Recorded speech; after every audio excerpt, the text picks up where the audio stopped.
This first poem, well, I'll just get into it. It's called Art, Industry, Architecture and Pets. 6 stories above where I live, my stomach has moved on. I stare at a postcard of what, in January, Picasso accepted. This 3 up, 3 down, distinctly directed ground floor ziggurat to public relations drags me backward, sometimes turning, never forward. Across every boulevard I hear as I go, the drone quack of futurists and Marx.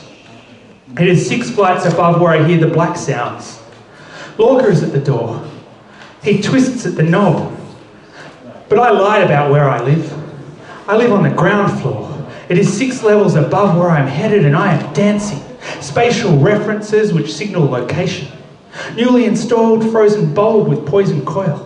Bull and horse, their arrested market day screams, above pillars falling, away from high-rise, above Gorkas, away from people who speak and speak and speak as piston engines.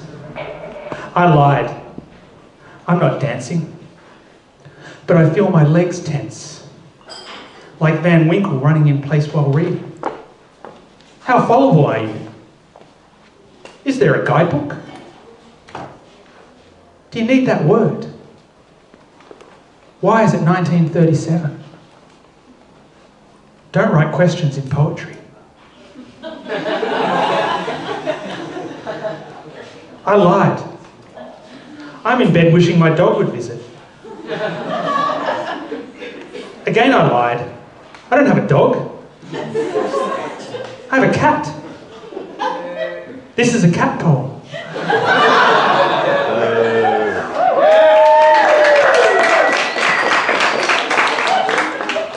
And that was a lie too. I don't have a cat anymore. She died. So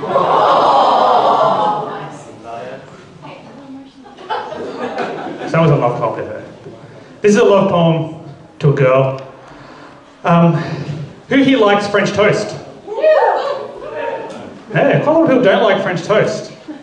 Yeah. This girl doesn't like French toast either. And this poem is called Her French Toast. It's a lesson in talking. Yeah. Amanda rented in Newcastle a submarine, green, that had clear domes to see the anemones, the stingrays, the clownfish. She filled it with one long French toast scent before submersibles sank from air to creak down bubble rushes.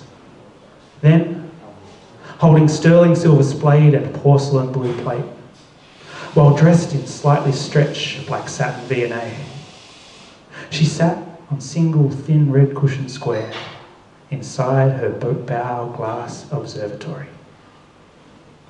Washed by sea-glazed refractions, Amanda smelt fried egg bread, tasted serrated sugar portions, explored through deep aqua sunbeams, the predator's glide, the shark reef, the seaweed lines.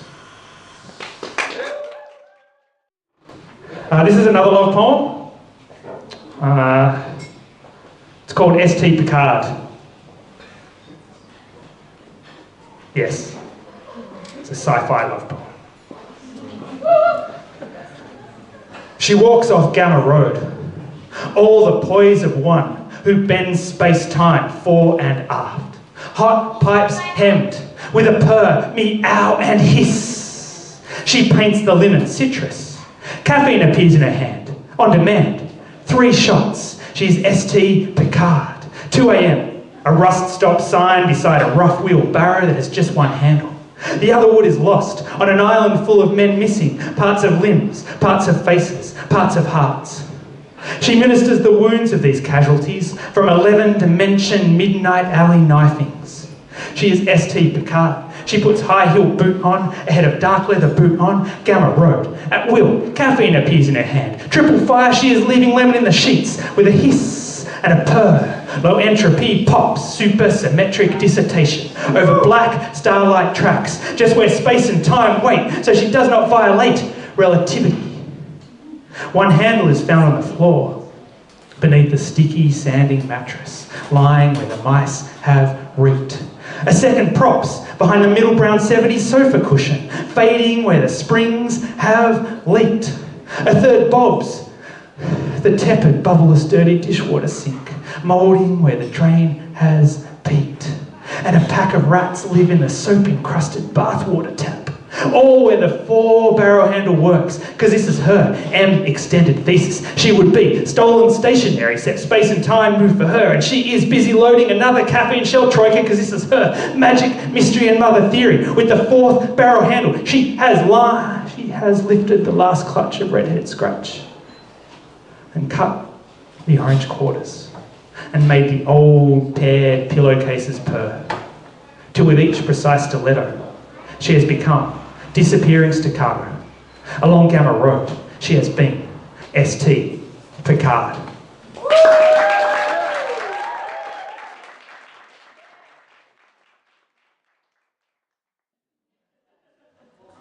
This one is called The Communist Party. This party is acceptable. 1. What the Poetry Slam was like in Canberra. If you were there for the olden days of Poetry Slam, but you weren't, and the communists wore berets, but capitalism had won, whatever winning was like, well, that's what the Poetry Slam was like in Canberra. 2. Canberra communists. In Canberra, when you say communist, one always appears to tell you how it was. It's not like that in other cities. I've tried. Here they materialise a bag of exposition, lecture their local history, start with a joke. It's never over for a Canberra communist. 3. What you want from the party. Complimentary beer waving. The communist demands account to this red suburban assembly. I answer with what he wants. The MC cries over veranda PA and a not Marxist questions rhetorically. How to ensure they don't just clap anything, because they will. Another singer-songwriter mustache performs. People clutch and sway as pairs and trios, out of time to the song. I head into the house, look for the kitchen, dodge a heavily armed hug, find a bottle opener magnetised to the fridge door, hear applause. I open my bottle. The tableau is yet to come. I walk back outside. 4. Repeat. Yeah. Woo! This boy's axolotl eats him. Understanding limbed waters. This axolotl is a bastion. The boy is inside. Dreams of utility vehicles. Their trays crowd. Backing up beeping. Loose tools rattle over speed humps. The axolotl floats quietly. The boy is inside. Small Lego figures wave from Ferris wheel. It turns. Han Solo. A stormtrooper. Princess Leia. All dead. To the bubble guy on his bike. To the lady with jam-packed shopping trolley. To the person gesturing with tightly wound towel to nothing. The axolotl is in a bowl. Dagwood dogs for all. The boy doesn't get a Dagwood dog at this gestural party. These people hugging, square walls, an MC for festivities. What is with the hugging? A free beer? Don't leave this axolotl for dead. Feed the axolotl. The boy is inside.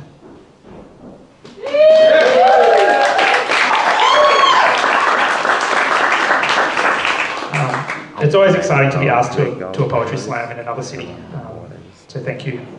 This one is called Ulysses of the Bay and Town.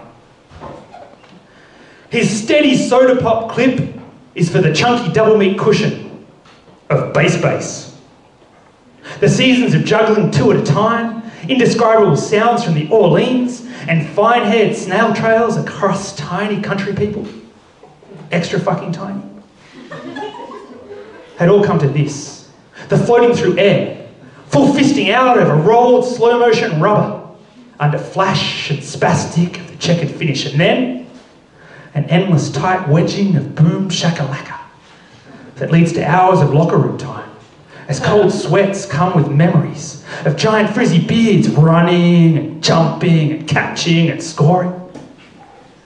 But now his one eye is on base, throwing himself right and toward hardwood floor, while kicking a left leg out and into his hapless defender. He comes flopping to the deck, a spectacle. Our Golden Warrior's single tear rolls onto court, seeking a referee. This is Ulysses of the Bay in Town. From there, I'm going to delve into this for a poem about where I write poetry in the bus interchange at 6 a.m. before I go to work. Where are you, poem? It's a poem about the mean streets of Canberra. It's a poem full of intrigue, food. I'm telling many lies here. Just covering for finding this poem. Brekkie, here it is. It's called Brekkie at Gina's, the fresh seafood dagjaw. Russell Barton had slaved all night on the fresh seafood dagjaw. This was going to be the best brekkie ever. Dagjaw had middle bacon rasher, chopped, honey ham slice, diced, large pork loin, whole with skin de-haired, and crown pink small pig, freshly hooked yester eve off a linger into mort. None discussed the atom bomb dropped on that corner into its public Waterloo. Russell Barton loved cooking the fresh seafood dagjaw, always. Only loved one thing more: Mitchell, Pollop, Franklin. Pollop stayed last night under Civic Bus Interchange number 9 awning, almost discovered, almost left, rasher, ham, loin, being chopped, diced, shaved. But early 7:21 night action Redex put pay to him. Instead of departure, Pollop anchored on Metal Lounge, bum crack toward Gina's Cafe, established 1999. Bloody crown slumped, chunky tongue a dangle, blossom pool brimming smell around stiff legs. You can still see clearly from Mort's number 8 opposing omnibus bay. At 6 a.m, Russell Barton knew this was going to be the best brekkie ever. Yeah, it is.